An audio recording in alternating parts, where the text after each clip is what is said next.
Okay. Okay. Good morning, good afternoon, and good evening. In the same time, we are holding our meeting on the 27th and 28th of February. So welcome everyone on our transcontinental meeting. And before we start the meeting proper, let me mention a housekeeping issue. I hope we can meet in Groningen on the conference of International Association of Psychology of Religion in this coming August. And please remember that timing for submitting abstract has been more convenient. You can submit abstract until 28th of March. Please visit our webpage and then follow the guidance. Anyway, welcome everyone for Psychology of Religion Down Under, which I think in itself is already fascinating meeting, fascinating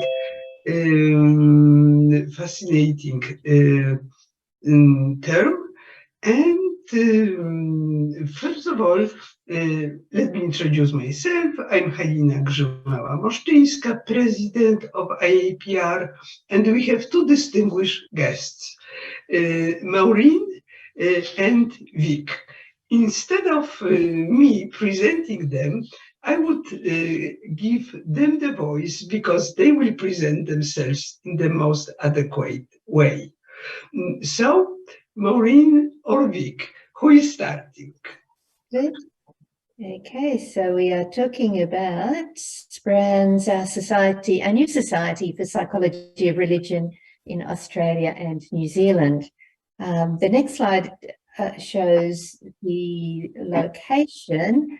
The first one definitely shows us down under, and New Zealand is so far down under it's disappeared off the bottom of the map. However, in the second image, you can see New Zealand in the Pacific Ocean there, as we're looking at the map to the right of Australia. We call it the big ditch between Australia and New Zealand. And then the next one, Vic, we can just go through some of these quickly. Some beautiful desert in the middle of Australia.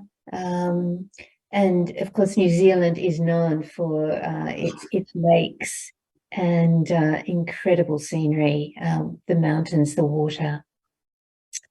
And next. Again, beautiful cities. Here we have Sydney Opera House and the Sydney Harbour Bridge. And what have we got in the bottom slide, Vic? We've got more of New Zealand. I think that's Melbourne. This one is Melbourne as well. Oh, of course, yes. Yeah. So we're not just Sydney-centric. And some beautiful images there of New Zealand.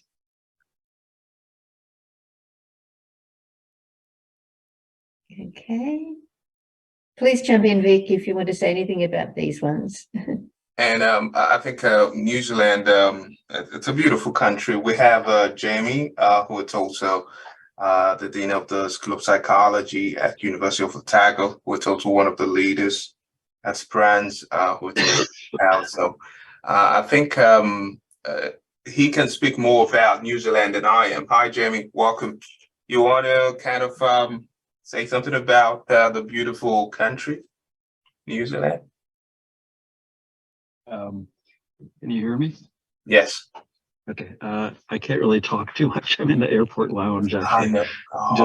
It was just fortuitous that I'm here for like the 1 hour that the seminar's on. But I can confirm that New Zealand's a beautiful place and got lots of good universities and activities and research, and invite you all to come visit. Amazing. Thank you. And so, essentially, SPRANZ, it's an acronym for the Society for Psychology of Religion in Australia and New Zealand. And we are really a scholarly society, and we are dedicated to advancing the psychological science of religion and its application to aspects of human flourishing. Although we are an academic group, but also we're equally kind of open to other aspects of the field that might be of interest to practitioners and also scholars as well interested in the field. And we want to sort of promote the advancement of this knowledge through collaborative research, networking events. We actually have a conference which will happen in later end of the year. And also we are very much committed to capacity building, which I think is one of the things that brought all of us together, right? To think about the next generation that will sustain the work that's already been done. And just a bit about our group, some of which will be joining in very soon. We have myself, we have Kellyanne, who is at Monash University.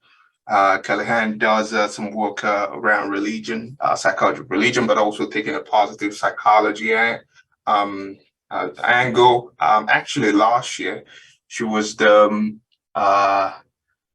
foremost researcher in the space of religion in Australia. And so I think she's quite, she's done a lot of work also in the educational psychology space. And of course, we have Jessie Baring, who's also at the University of Otago and done a lot of work as well in that space. And I'm sure most of us know Joe Bobila, who is a cognitive scientist of religion. And he's done a lot of work around cognitive psychology of religion, and also Jamie as well, and Maureen, who we've also just met, and John Shaver. So this are sort of the initial people that helped start the conversation around what this will look like. And I think I want to mention this. I want to thank Kevin Ludd, who had initially invited us to write a chapter for the handbook, for the international handbook. And when we wrote the chapter, one of the things that came out of that was the fact that we actually don't have a united association that brings us all together. And so that's how the conversation started, and here we are. And so I think I'll hand over here because I wanted to just kind of show a little bit of foundation as to why SPRANZ came to be. And I would hand over to my colleague, Maureen, to kind of continue with the introduction and specifically talk a bit more about her research so far in the field. Okay, thanks, Vic. If you could go to the next slide. Yeah. A little bit more of Sydney, which is where I live, and I work at Excelsior College. So next slide. It's a fairly small higher education provider at Macquarie Park in Sydney. Some beautiful gum trees. And then the next slide, where we welcome students from a number of disciplines.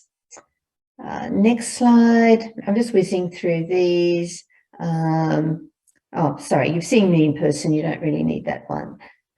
Next, just a little bit about my background. About 25 years ago, I did my doctorate, which is really at the intersection of organizational psychology and clinical psychology related to Presbyterian church ministers. The context was secularization theory in sociology of religion.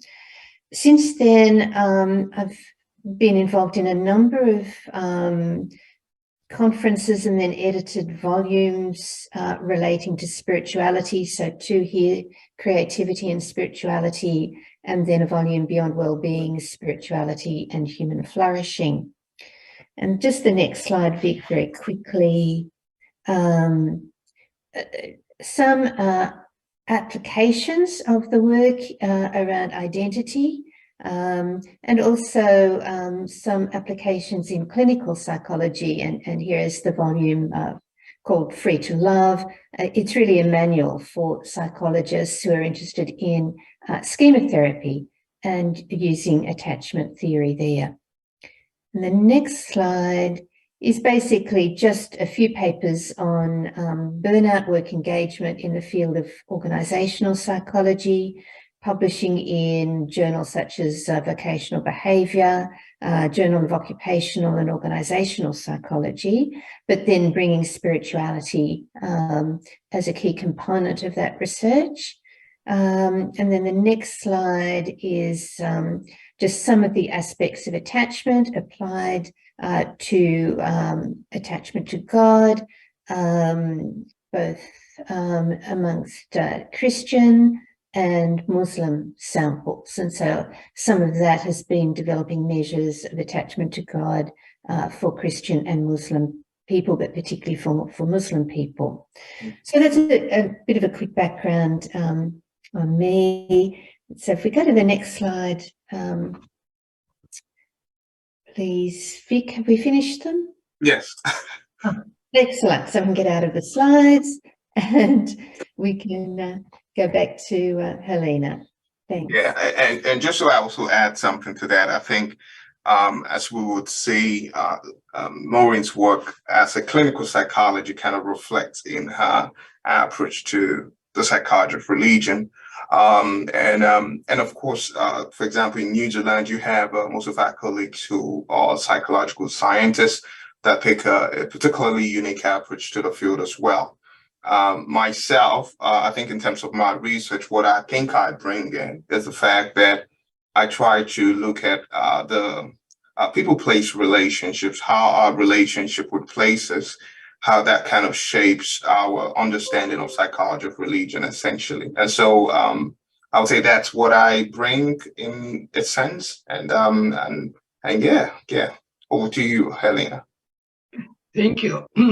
Well, thank you both for bringing your interest and also SPRANZ background into our attention.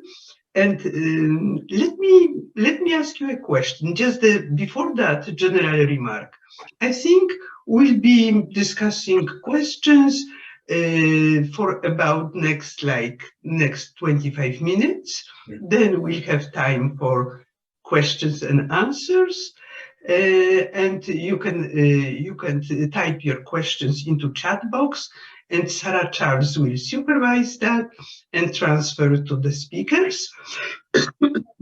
And then in this session on questions, we'll answer them. My first question is, what do you see as the feature of your association which would be difficult to combine with already existing? Sorry. With Take your time. already existing associations. Maureen, you want to go? Yeah. I think the first organisation we might think of is Division 36 in the United States. That is very American focused. The Western scientific philosophical assumptions. We in Australia and New Zealand, we work in a very multicultural context. Where our society has absorbed assumptions, philosophies from very many sources. One example just might be Buddhist ideas from Southeast Asian countries.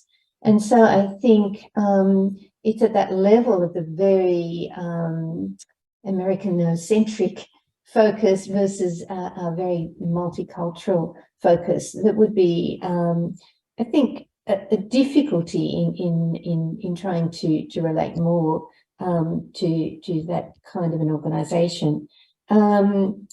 We do have an Australian psychological society. There's a separate psychological society in New Zealand. And it seemed to us that there were synergies between the two and untapped resources for psychology of religion when we look at who is working in the field. Because we're near neighbours, it makes sense for us to try to work with each other. And I think in thinking about existing groups, I think your international association is a good fit for us, because I think we are a largely secular society with declining religious observance. We have a tradition of the scientific foundations of psychology, but we are younger nations in the sense that we have Indigenous people who have been living in Australia and New Zealand for millennia. But we don't have millennia of Western religious history as you do perhaps in Europe. So there are some differences there that we could point out. Vic, did you want to add anything to that? I think you've said most of the things, really. I think the other thing I would say that would be the uniqueness and the future that we add or bring rather would be the fact that I think our society, we kind of we take an eclectic approach really in the study of psychology of religion.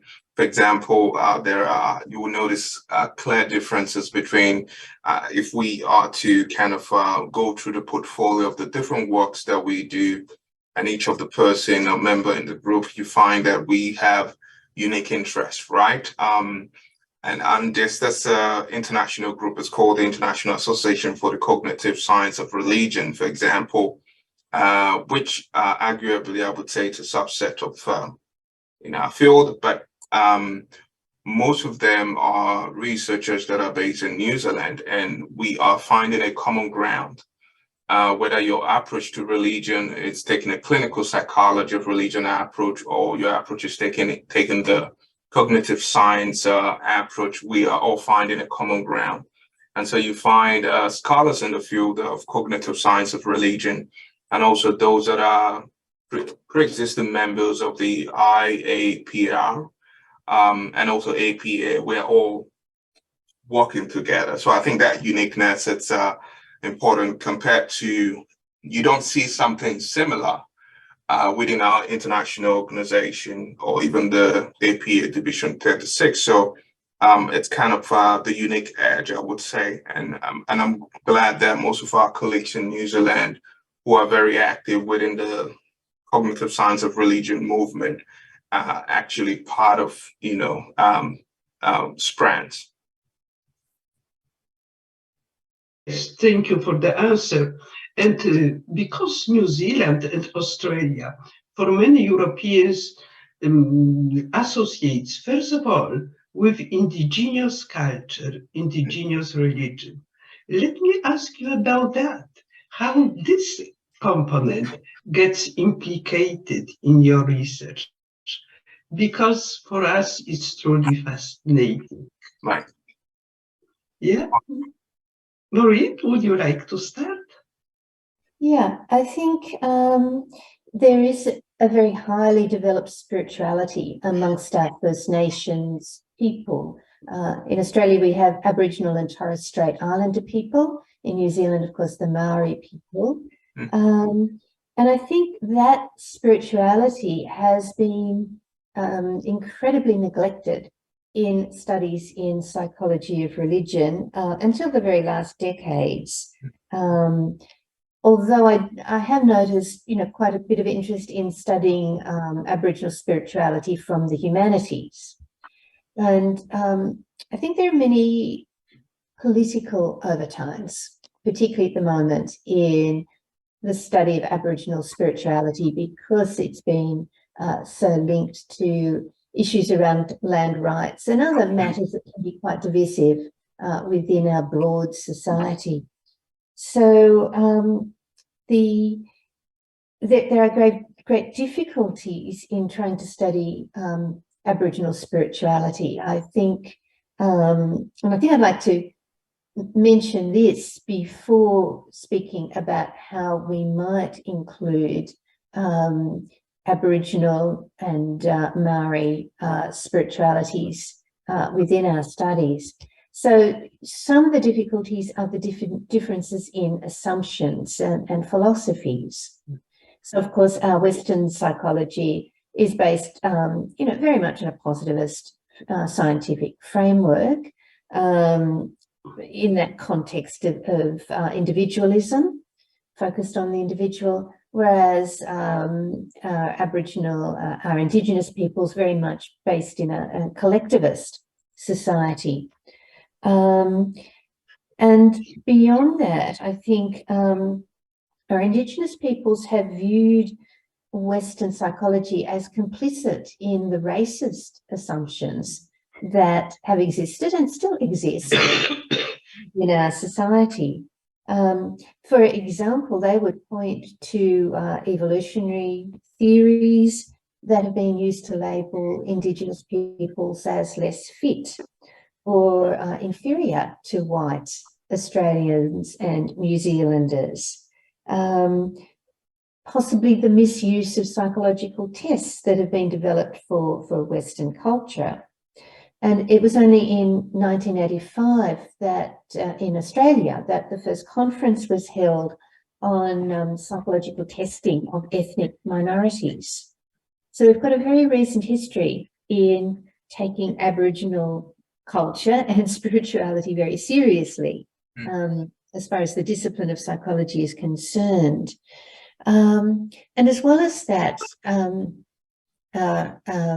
particularly in Australia, but also in New Zealand, our Indigenous people have been subjected to stressors and trauma, trauma from colonisation, marginalisation, social disadvantage that results in all kinds of poverty, housing stress, health issues, and so on. And so appropriate mental health initiatives are very important for their well-being. So given that kind of context, I think those of us who are white, Australian, New Zealanders, or come from that Western background in psychology, do need a lot of training when it comes to our Indigenous peoples and their spirituality and their culture. So how do we do that? To me, that's the first step in researching Aboriginal culture and spirituality, basically because our SPRANZ association at the moment is non-Indigenous psychologists. And let me add, there are very few. I'm not sure of the situation in New Zealand, but in Australia, there are very, very few Indigenous psychologists. In the year 2000, there were fewer than 12 Indigenous psychologists. The number had grown to a bit more than 50 by 2012. 50 Indigenous psychologists. And of course, this number is grossly inadequate to cover the mental health needs of our Indigenous people in Australia. Now, there is an Indigenous Psychologists Association that was formed in 2008 under the auspices of the Australian Psychological Association. I'm not sure of the situation in New Zealand, but in order to be able to include our Indigenous peoples within SPRANZ and within our studies, I think we need to be able to offer a genuine voice that is a genuine platform for research and scholarship. not the tokenistic way, particularly our Australian Aboriginal peoples tend to get included in all kinds of endeavours as a politically correct statement. But I think the Australian Aboriginal and Maori cultures are fascinating and can teach us a lot. And so I think to begin with locating psychologists through their Indigenous Psychology Association, inviting them to be part of targeted discussions within SPRANZ, and together crafting research studies that would contribute to the well-being of our Indigenous peoples. I see these initiatives as absolutely critical. Yeah, I couldn't agree more. I think Maureen had said everything I had in mind. And of course, for us is to think of how we can practically work on these things to create that voice, provide a platform where we can have conversations with Indigenous scholars, even though we know that we don't have a lot of them, a lot of our Indigenous psychologists. So one of the things that we are hoping to achieve this year, for example, is to have that kind of engagement with Indigenous psychologists associations in Australia, maybe in New Zealand, and have some kind of action-based workshop, right, around how we can actually help to look at research that might be of interest to the community.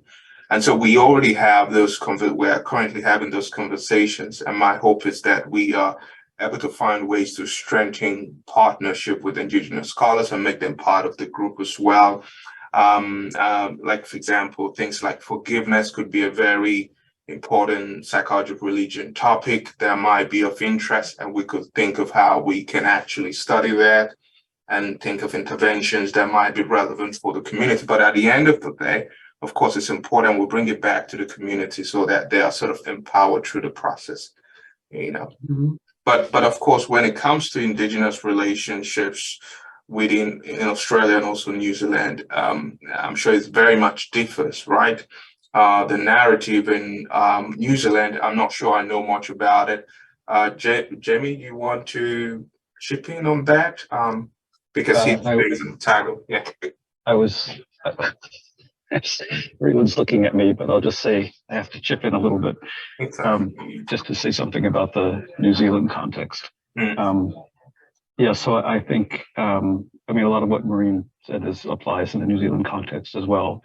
But I would say, I mean, there are very few Maori psychologists, but I think in New Zealand, at least, you have to distinguish psychologists from what we do, which is, I'm not sure if any of you are psychologists either. I'm not psychologist is like specifically a protected term in New Zealand that refers only to mental health services.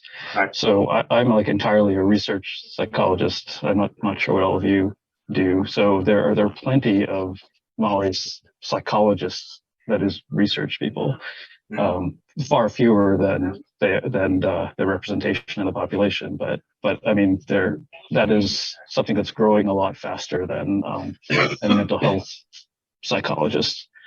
And what Maureen was like spot on though about when it comes to the sensitivity, I think, with working on and with Maori, and in fact I would say it's right now I don't think it would be sort of well accepted or even appropriate for me to propose a research project on Maori mental health unless I had a Maori colleague that had really extensive connections in the collaborators and connections in the community.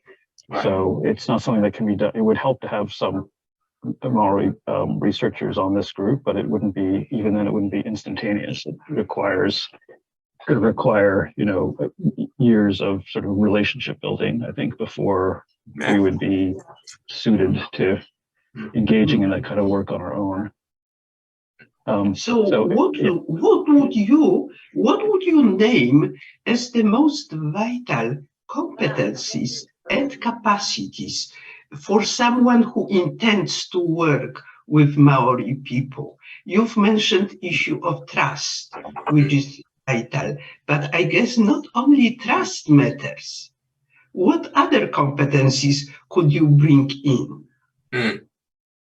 I guess there's a lot of ways to go around it. Jamie, Maureen, either of us can go. Yeah. Well, just yeah, I'll just say I guess it's trust. I mean, it's really education, like willingness to learn. I mean, at Otago, we're going through a sudden, very rapid grappling with our, colonial past, and it's like there's a whole rebranding, whole, look. Like this has just happened over this year and the past couple of years. So I mean, it's everyone at every level of the institution is really being asked to introspect, make these connections, bring indigenous material and cultural content into their classes and into communications with other people. So it's a really big project, and I guess I'd say you have to be open-minded. And there's a lot of skepticism, of course, especially from people who've been here a long time about change like this. So so like the vice chancellor's, his thing is like, he keeps talking about how university is not ready to engage with Maori. We haven't proved ourselves worthy of being a treaty partner. He's referring to the Treaty of Waitangi. So that kind of rhetoric is really,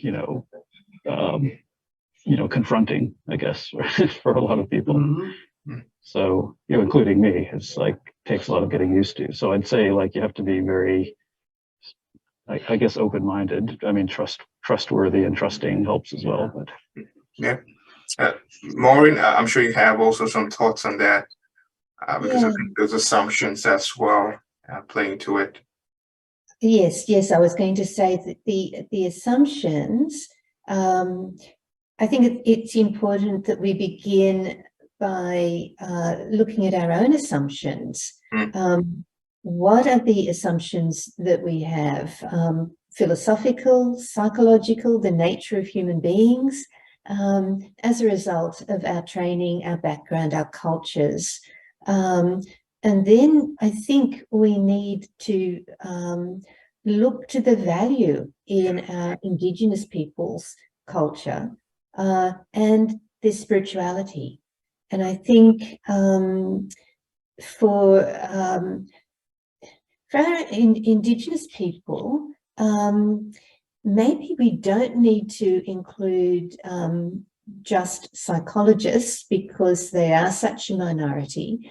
But I mean, spirituality is embedded in all aspects of life for our Indigenous people. As Vic would know from his studies of place and land, spirituality is very much embedded in all kinds of relationships, including relationships with land. And so I think many Aboriginal professionals would have particularly those working in more remote areas, would have a very deep understanding of Aboriginal spirituality.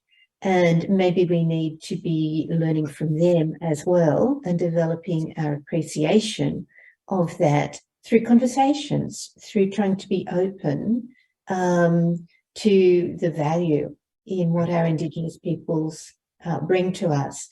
But I certainly agree with Jamin. At the moment in Australia, it's politically fraught.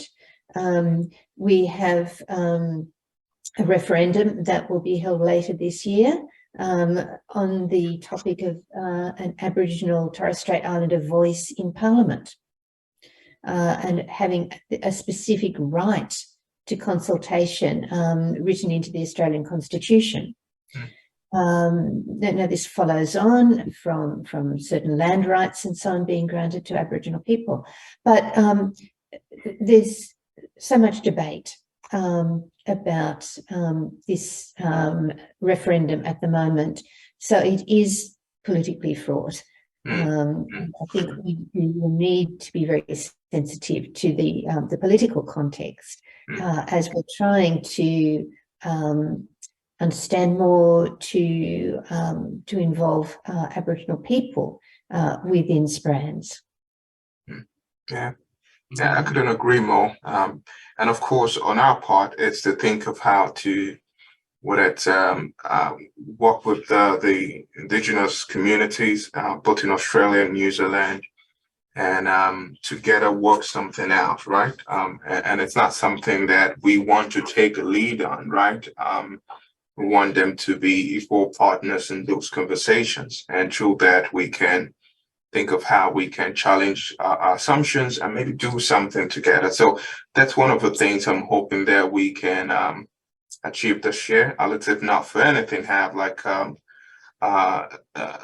program or some kind of workshop that would involve indigenous psychologists working together with SPRANZ, so we can start to talk about certain difficult conversations and think of how do we move forward from there, you know, and see how we can contribute to somehow in that conversation. Mm-hmm. So I understand from our exchange that your major interest remains right now within Australia and New Zealand.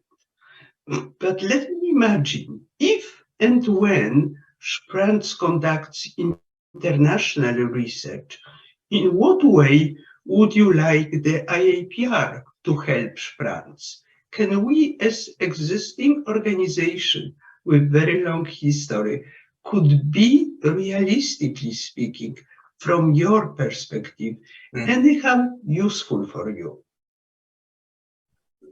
I think that's a good question. Also very, it's also a political question, which is well worded. So I have to be careful with my answers. But I think definitely, I think already we've received quite great support from the international organization. Maybe I could brief a bit on that. Like one of the things that's been done now with any member of SPRANZ is an automatic member, has automatic membership for the next 2 years with the international organization, which also helps. So that having that validation, I think it's important, adds a bit of credibility to what we're doing. Now, in terms of, I guess, how the international organization, how they can, if I understand the question, how they can contribute to what we're doing, is that the question? Yeah, how IAPR in particular can anyhow be supportive, helpful? Yeah. Maureen, I don't know if you have any initial thoughts, because there's no one answer to this. Then there are a lot of ways that can, you know, happen. Yeah, I think it's the international collaboration, which is very important in my perspective. I think certainly when we're thinking about our Indigenous peoples, there are many lessons to be learned from international colleagues. How you have considered relationships with Indigenous peoples in your context. What are some of the ways that as psychologists you've been able to relate, to overcome distance and prejudice, to do respectful and ethical research amongst Indigenous people? So I think to have conversations with other psychologists who have that kind of experience is very important. But also more broadly, when we're considering research and understanding in psychology of religion, we have our very particular histories and contexts in Australia and New Zealand, but we are part of the global community. Right. And so the kinds of global movements in religion and spirituality, of course, are affecting us. And so I refer back to my own PhD, where the broad context was secularization. And I mean, the debates at the time over whether there was an actual decline in religion or was the resurgence in spirituality, was that a contra-indicator of secularization? This is the context in which we're working. It is that global context. And so theories and understandings that develop from that global context are absolutely vital for us to be abreast of. And this is where the international conferences are so important, that we can see what is the latest research, but also that we can be part of the discussions about worldwide trends. And yes, we would have very small populations, relatively speaking, and some quite, and maybe a unique context in some ways. But I guess I'm saying, because we're part of that global community, it's important for us to have links with an international association. Yeah. And there could also be specific focus on some of the work that we're doing, worth highlighting it to the international community. And things like, for example, some of the journals that are associated that are part of the international association could have something like a special issue featuring researchers from down under, right? Focusing on psychology of religion, for example, down under as a special issue. And I think things like that can actually help strengthen research interest in the field. Now, of course, collaboration, I think already we have researchers in the region that have international reach already, and that existing collaboration, and one of the things I'm excited about, it's that with this opportunity, we can find ways to work with the international organization. Like, I'm looking forward to the conference in Groningen this year, and also excited to see maybe one or two of our people from New Zealand also being a part of that. So it's just an ongoing conversation. And my hope is that through that, there could be things that could be done, whether it's research, or it's always good to get funding for research, which of course I'm not saying it's something that would be uniquely done by the international organization, but we can always work in partnership to kind of advance the field and advance SPRANZ as well, and think of ways that we can do that. So that ongoing relationship, I think it's what's needed more than anything. And I appreciate IAPR for, at least so far, the support that they've provided. Okay, thank you very much. So I think this way we are already coming to the end of your mostly presentations, and maybe it's time to give the voice to the audience. And let's take another 15 minutes just to the questions which audience might have to the speakers, because I think it's the meeting, that's not the kind of the long conference. So now we can take more questions from participants. So please just unmute yourself and ask the question.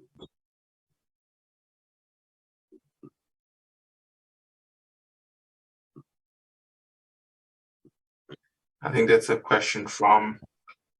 Yeah, Adam. Adam, would you please, speak. Okay, it's there. Okay. Yeah, unmute yourself. Hello. Yeah, hi. Should I just repeat the question? Yes, please. Oh, okay. I was asking, as someone in the US, is there any way I can help or participate? That's a good question. Definitely. I think even though that SPRANZ, it's open, we're prioritizing those that are in Australia and New Zealand, but it's really an open society. So we're always open to having researchers and scientists from other parts of the world that want to be part of what we're doing.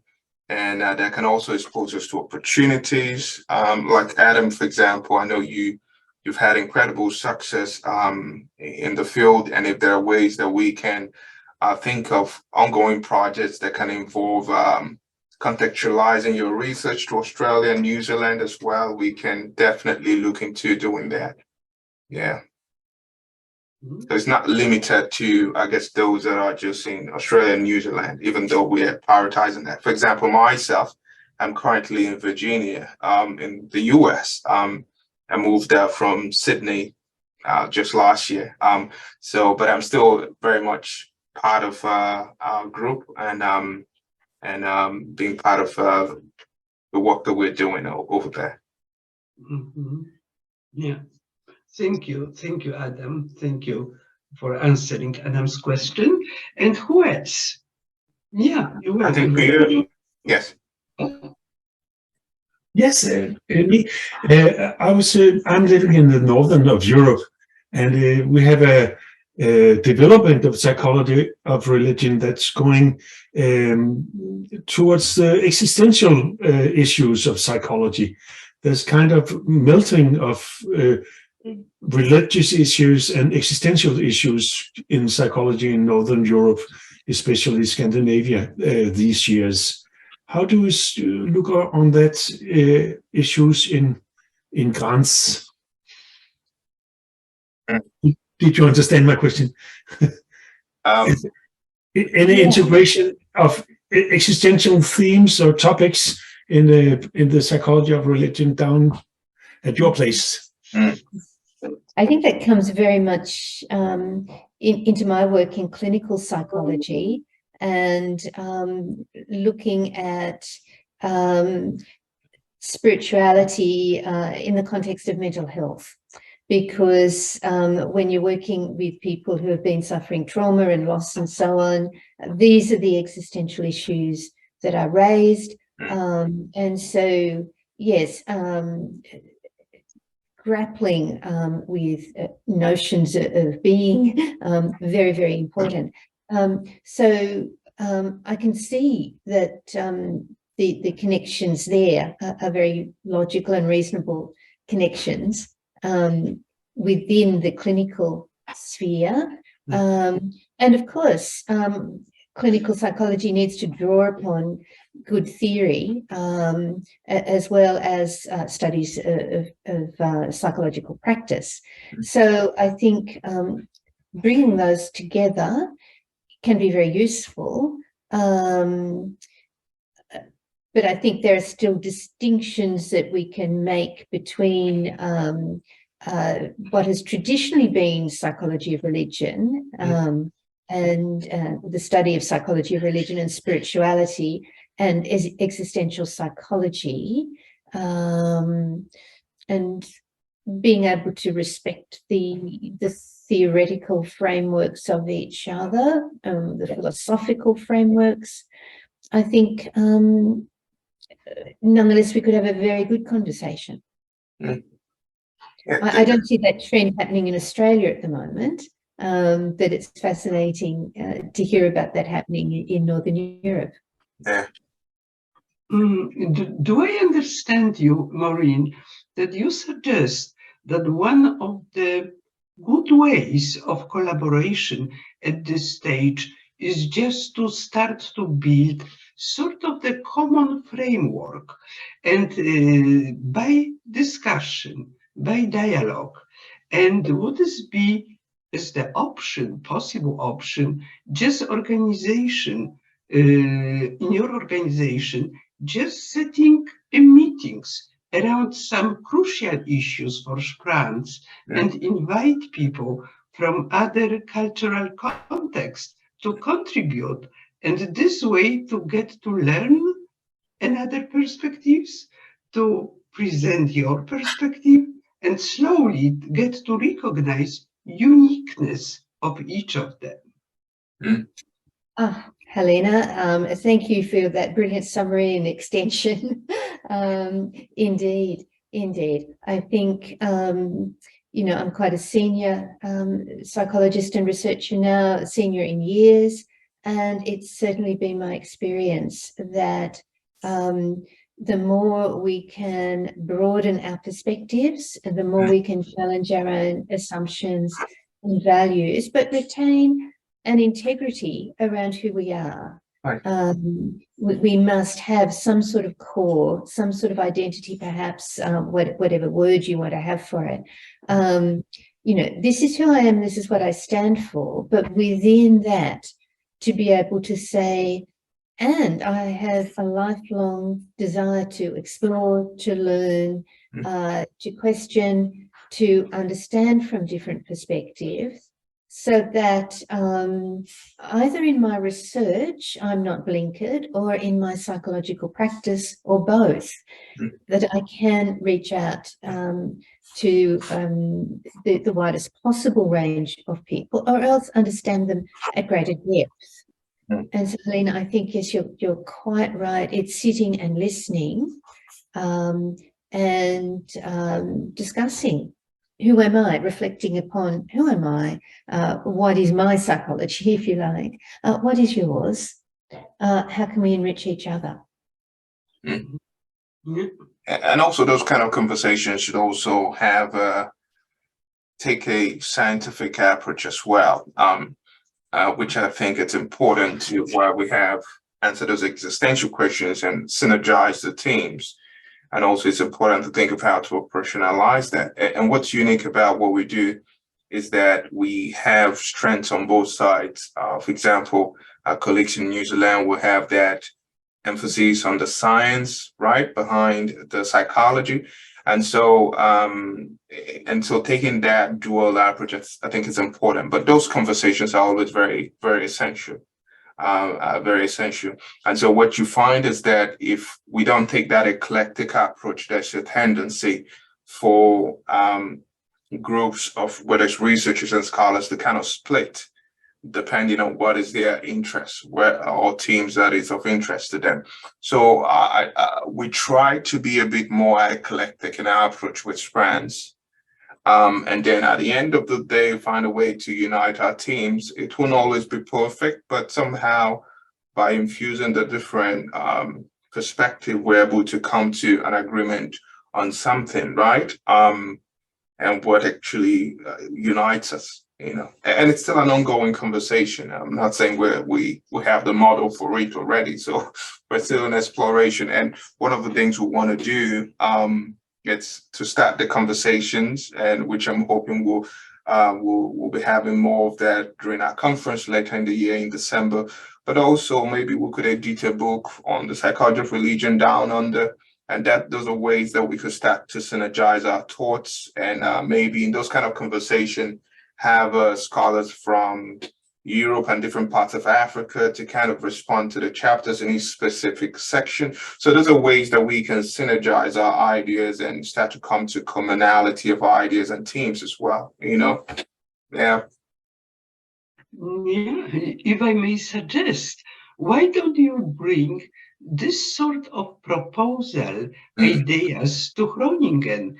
Because then we will meet a huge group of psychologists, right, who are dedicating time and efforts to the topic, and maybe through personal conversation, this will be more inviting than meeting on screen. Meeting on screen usually results with success, but person should proceed that.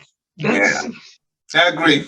Perhaps we might put together like a panel proposal or something for the conference, and have a conversation more about that, because I think it's an ongoing conversation really that needs to be, you know, handled well. Yeah. Okay, so things of that. Still 1 month to submit panel proposal. Yeah, no. Okay. And also one other thing also I wanted to mention was, of course, it just although at this point we might not have the capacity to invite IAPR in Sydney, Australia in the coming years, maybe in the next 2 years or 5 years for our conference. But it's one of the things I think it would be nice that we do that. The challenge for us will be the human capacity to handle that. but we want to like have a very firm foundation first, rooted in the continent. And then when we host IAPR one of those years, I know it's going to happen, right? It's just a matter of which one, but I know it's going to happen. I think that would also help to synergize, this conversation and the ideas. Yeah. Okay. Any question from the audience? Because I've made the promise that we will not exceed 1 hour, and that's what we are going to do. And in order to keep my word, I wouldn't like to press to prolong our meeting, but we still can entertain at least one question, if some question will appear. Because we are really intercontinental team, and the topic is intercontinental as well. So,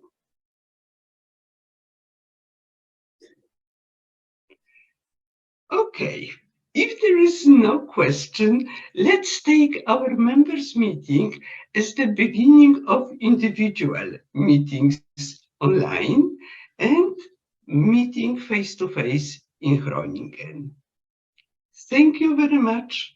Thank you for the speakers. Thank you for the audience, and see you in Groningen. Yeah. Thank you very much from Thank you. Brazil. Thank you so much. Thank you, São guys.